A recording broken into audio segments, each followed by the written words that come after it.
Salut, vous connaissez sûrement Among Us, un jeu multijoueur qui met en scène un imposteur avec comme but de tuer tous les autres joueurs sans se faire attraper. On va voir sa version super-héros. Dauntless Nana est un animé de Shinji Ishihara qui date de 2020. Il parle d'adolescents avec des super pouvoirs qui doivent s'entraîner pour combattre les ennemis de l'humanité. Mais c'est quoi le rapport avec Among Us alors? T'inquiète pas, ça va venir. On va donc nous présenter Nakajima Nanao, qui apparemment n'a aucun pouvoir. L'école va accueillir deux nouveaux élèves, un qui, on ne sait pas quel pouvoir il a, et une fille qui s'appelle Nana et qui peut lire dans les pensées. Donc Nakajima et Nana vont devenir amis très rapidement. Cet épisode 1 aura pour thème les délégués de classe, mais cette école, c'est pas une école comme les autres, donc ils vont pas se contenter d'une section normale comme tout le monde. Ils vont faire un combat pour désigner qui va être le nouveau délégué. Et bien sûr, comme on peut s'en douter, ça va tourner mal. Mais heureusement, Nakajima m'a montré son pouvoir à tout le monde pour sauver toute la classe. Et donc, du coup, il va devenir délégué. Et voilà, c'est la fin de ce premier épisode qui était assez sympa. Ça nous a présenté les personnages principaux. On va maintenant passer à l'épisode 2 et...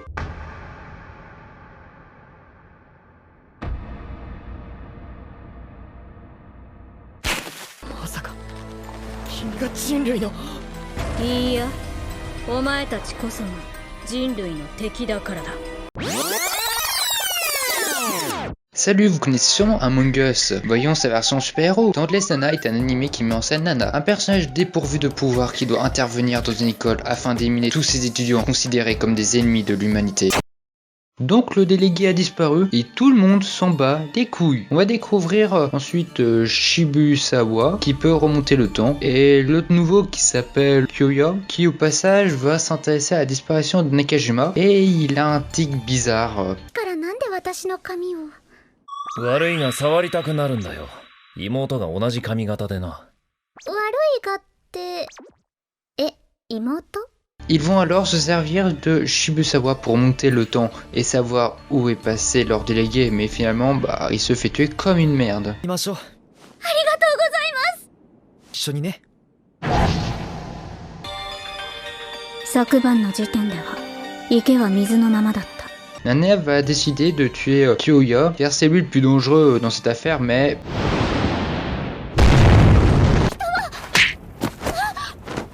なぜ市場に駆けつけられた。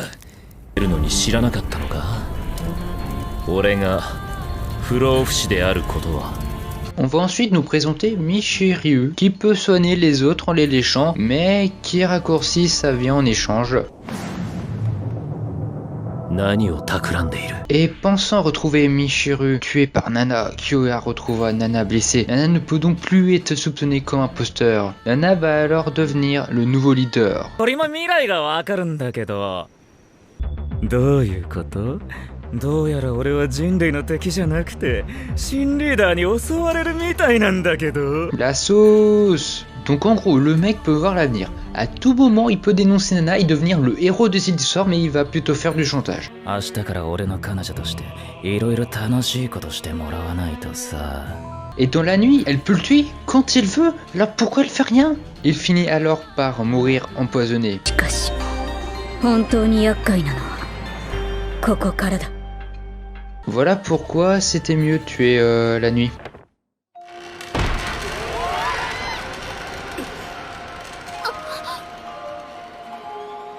とかめんどくさいことしないでさ。死体に直接聞いてみればいいんじゃない？ Yes, encore plus dans la sauce. Nana va donc devoir tuer le nécromancien et sa meuf, mais... ずっと私が死なせない。お前の方だったか。 A few moments later. 何？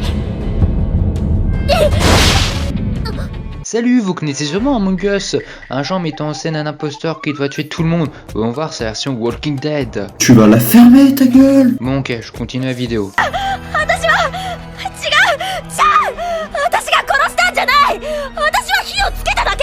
Donc en gros, ces deux-là n'ont jamais été en couple. C'est juste qu'en réalité, la meuf c'est une tsundere. Après avoir fait de nouveaux kills, Nana se retrouva encore dans la merde. Par contre, elle a la chance, car un dernier élément la couvre. あの地形ならば直接日光がゾンビに降り注ぎ送信ボタンにかかっていた指が溶けた時にメッセージが送信される。 Les explications du professeur Muller. En termes scientifiques, on appelle ça une grosse connerie. des explications du professeur Muller.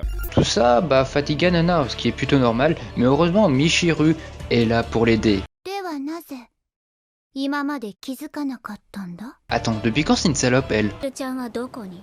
D'accord, donc en fait, c'était pas elle. Allez hop, vite fait, bien fait. Mais il est chiant celui-là en fait. On va apprendre le passé douloureux de Nana. Un soir, elle est sortie aller acheter quelque chose. Pour être discrète, elle est passée par la fenêtre. Et pendant ce temps, là, des voleurs sont venus tuer ses parents. Sûrement les mêmes voleurs que dans Jump It. Suite à cette histoire, Michiru se mit à faire une pause bizarre. Mais pas le temps de se poser de questions, car on apprend l'existence d'un deuxième imposteur. Donc le fake, elle, va commencer à faire son enquête et demander à toutes les personnes ce qu'elle faisait au même moment, comme si le tueur allait leur dire oui bien sûr c'est moi, je l'ai tué, je m'ennuyais, je faisais un petit tour et je me suis dit pourquoi pas faire un petit meurtre, c'est drôle, ça amuse la galerie, c'est bien sympathique tout ça. Après sa dépression, Michiru s'est fait attaquer et pour savoir ce que Michiru savait, Nana est restée avec elle pendant quasiment tout l'épisode. Il ne s'est rien passé, genre toute une moitié d'épisode, c'est du vide. Et à son réveil, on apprend que la dépression de Michiru c'était pour réconforter Nana en lui disant en fait c'était pas ta faute, comme c'est pas toi qui as tué tes parents. Est-ce que tu te fous de notre gueule là? Elle nous raconte ensuite le passé avec sa rencontre avec un cancéreux. C'est joyeux tout ça, vous trouvez pas? Et Nana ne sait plus quoi faire, car soit elle ne la tue pas et des millions de personnes vont mourir, soit elle la tue et des gens vont mourir. D'ailleurs, ce dilemme est complètement con, car tu m'expliques comment quelqu'un qui a le pouvoir de soigner peut tuer plus de 150 000 personnes. On arrive enfin au dernier épisode, il était temps. Et leur école fait une fête. Tout le monde meurt, mais au lieu d'enquêter sur les meurtres, ils te font une fête. Eh bravo tout le monde, c'est une victoire! Non mais vous êtes malade, 14 enfants ont été tués. Peut-être, mais il reste Bobby. Allez Bobby, tape-moi sec.